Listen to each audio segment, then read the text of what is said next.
Riordan has posted another update on the PJO show on Disney+, and he titled it as "The Council is complete for now." In this video, I'll explain and break down this letter to you guys. So without further ado, let's get started. Before this article, Rick has mentioned quite a lot of news to us, like the update on the actors who will play Hephaestus and Ares, and we even have another PJO book coming out called The Chalice of Gods, along with The Sun and the Star. But ever since, Rick has been pretty absent, and we learned that the reason why was because they had a bit of a break from filming due to the holidays. In the first part of this letter, Rick tells us that he's been wrapping up the writing he was doing for The Chalice of Gods, or a side story that involved Percy, Annabeth, and Grover to take on another quest. He tells us that he's back in Vancouver to film the principal photography for Season 1, and explains that they finally casted Zeus and Poseidon. And now, let's go over these two actors. Let's start with Zeus. Zeus is going to be played by Lance Reddick.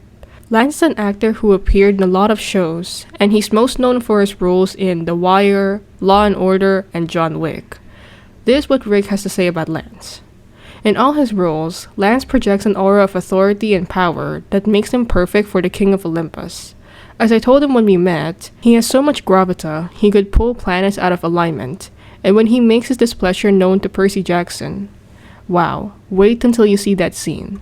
If you were Zeus, king of the gods, and you could be anyone you wanted, you would definitely choose to be Lance Reddick.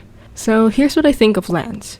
Personally, I haven't really watched that much movies from him except that John Wick movie, and appearance-wise, he's not book accurate.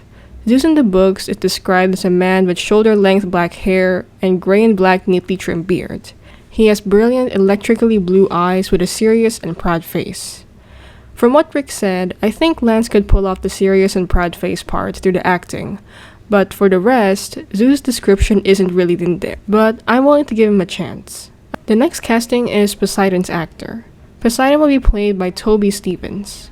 Toby is an actor who starred in movies like the Netflix series Lost in Space and a movie called Black Sails.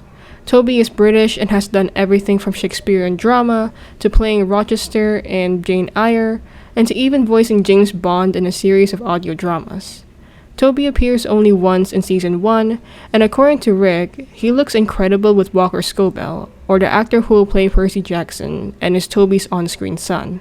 After this, Rick tells us that they're wrapping up the filming and set, and he continues this by saying, "We still have months and months of post-production work to do, but the team is wrapping up in Vancouver with a sense of pride and accomplishment." He then adds that they did a behind-the-scenes interview with Walker, Leah, and Aryan, and how Rick was proud of all of them.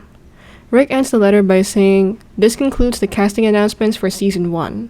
If you haven't seen a particular god or demigod announced, that's because they don't appear in this season, and won't be cast until we start the subsequent seasons, which means any of those announcements are probably at least a year away.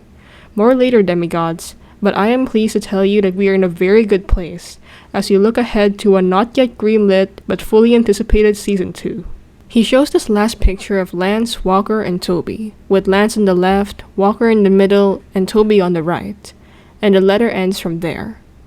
From this news, the main thing that caught my attention was how everything was building up already, as the Olympians were almost complete.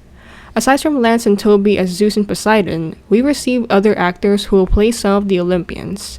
We have Jay Duplass as Hades, Lin-Manuel as Hermes, Timothy Omundson as Hephaestus, and Jason Mantzoukas as Dionysus. With all of this, I think it's safe to say that everything is going great for the show, and hopefully we'll get the green light from Disney to continue with Season 2. So how about you? What do you think of all these updates? Let me know in the comments down below.